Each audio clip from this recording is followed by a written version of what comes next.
Starting off with the main judgment of the day.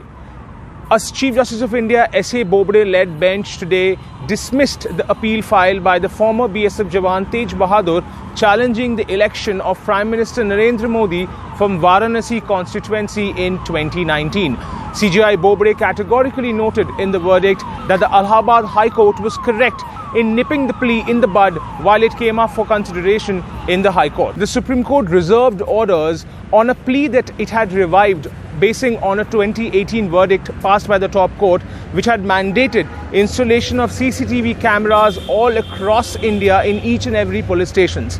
The court heard submissions of amicus curiae senior advocate Siddharth Dave, who went on to brief the court that almost 15 states has replied to the notice served by the Supreme Court of India and has stated that they have all installed CCTV cameras. However, questions relating to the formation of the oversight committee which would look into these footages, questions about whether the CCTV should only record video or should also record audio and video remains unexplored, and which will perhaps be answered in the order to be delivered by the Supreme Court likely the next Monday. The Supreme Court of India also heard the case of Arnab Goswami, the journalist, versus Maharashtra Legislative Assembly. The court took up the reply served by the contemner Vilas Athawale, Assistant Secretary to the Maharashtra Legislative Assembly. Today, the Supreme Court was informed that the Assistant Secretary has blamed the Speaker of the Assembly for acting on his directions. Now, the Supreme Court will go through the counter file because it was filed late last evening. It did not have time to go through the counter, so it will go through the counter today